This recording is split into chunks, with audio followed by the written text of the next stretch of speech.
Você está no canal Eu Estudo a Lição com o pastor Samuel Camilo Júnior. Hoje é sábado, dia 2 de maio, e o tema que introduziremos, tema esse que vamos desdobrar durante toda a semana, será: por que a interpretação é necessária? Nosso assunto, obviamente, durante essa semana vai ser interpretação bíblica. E talvez você vai dizer, pastor, mas por que nós vamos estudar sobre isso? Bom, nós já vimos que a Bíblia é a inspirada palavra de Deus. Deus escolheu cerca de 40 homens, deu a eles revelações. Esses homens tiveram a possibilidade de, inspirados pelo Espírito Santo, escrever essas revelações. Revelações essas que chegaram até nós hoje. Mas você há de convir comigo que nós temos uma grande quantidade hoje de denominações, e se você chegar em qualquer uma das mais de 10 mil denominações que temos no Brasil e perguntar para eles se eles respeitam a Bíblia, todos vão dizer que respeitam. Mas a base de interpretação bíblica acaba sendo completamente diferente de uma para outra. As verdades que eles acabam descobrindo acabam sendo tão diferentes de uma em relação à outra. Por quê?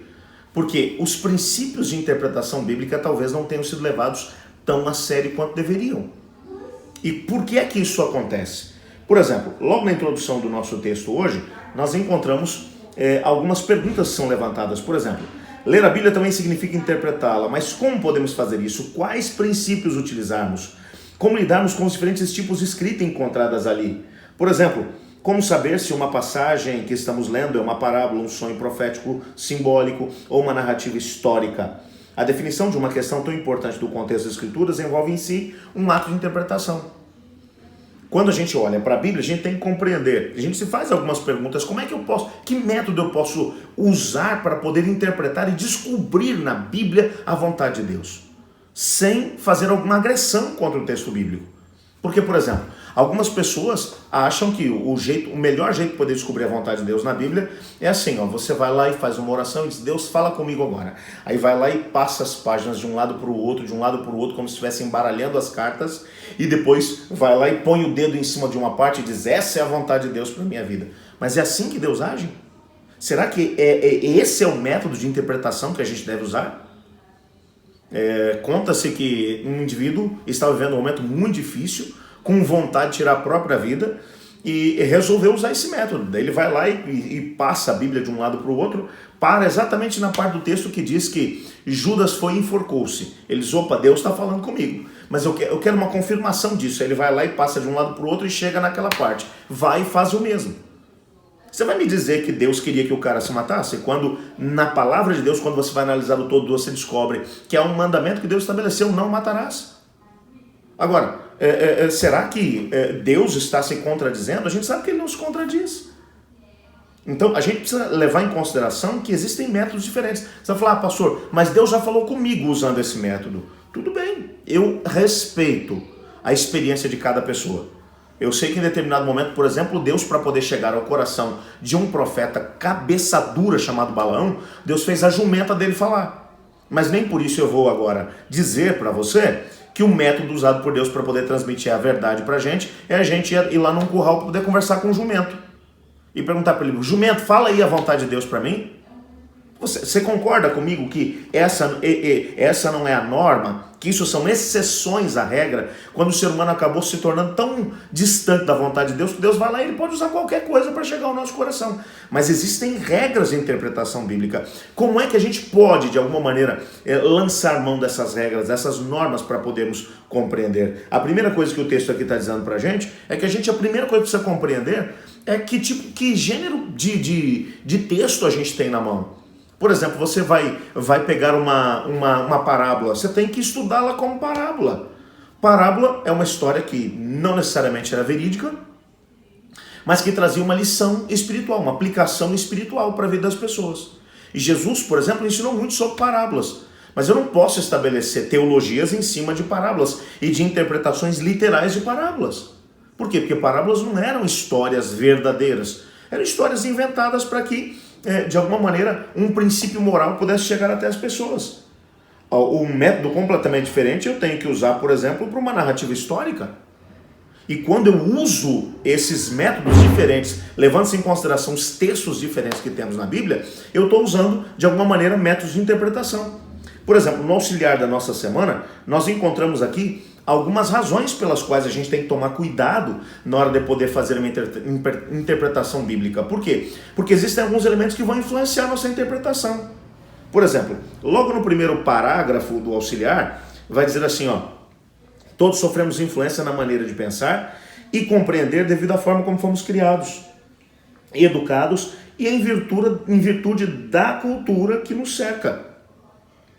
Ou seja, todos nós fomos criados de determinada maneira. Se você pegar pessoas que moram numa mesma cidade e for analisar o jeito que os pais educaram os filhos, você vai encontrar métodos completamente diferentes.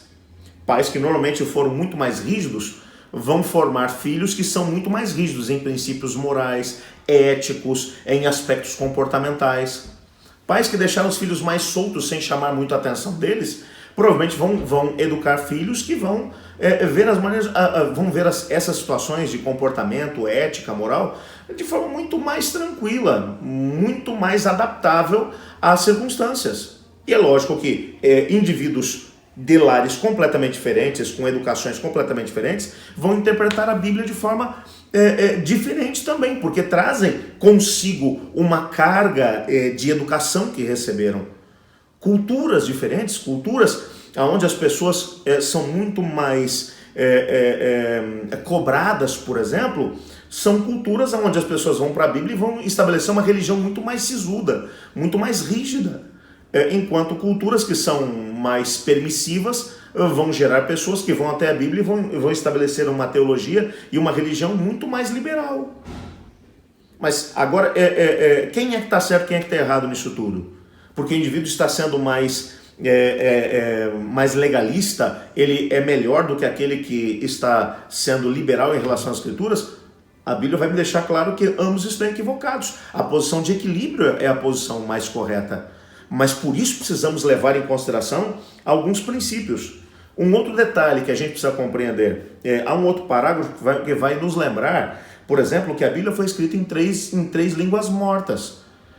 O hebraico antigo, o aramaico antigo e o grego koiné, que também é antigo.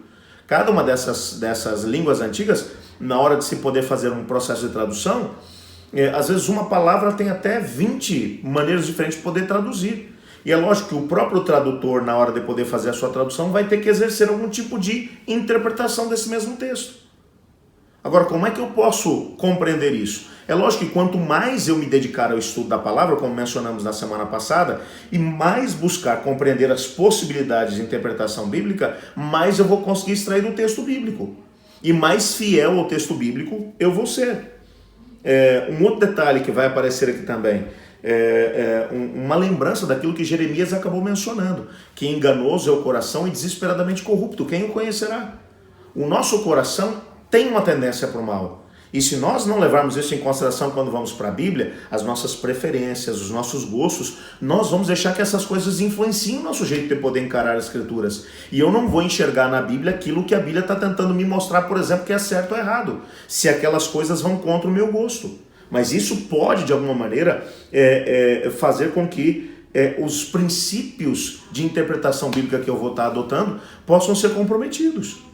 Mas, afinal de contas, eu pergunto, como é que nós podemos fazer uma interpretação que seja honesta das Sagradas Escrituras e, ao mesmo tempo, que retire dela aquilo que é a vontade de Deus? O último parágrafo do nosso auxiliar vai dizer assim: considerando que interpretação é essencial para a compreensão, nessa semana estudaremos alguns métodos de interpretação que guiarão o nosso estudo da Bíblia. Eu acredito realmente que o nosso estudo dessa semana, se for levado a sério, vai nos ajudar a ter a possibilidade de compreender aquilo que é a vontade de Deus. Se nós usarmos métodos corretos de interpretação bíblica, nós teremos a possibilidade de descobrir o que é que Deus tem para nós. O que está revelado na palavra de Deus não é um amontoado de regras, de normas. Existem regras e normas na Bíblia, mas não é só isso.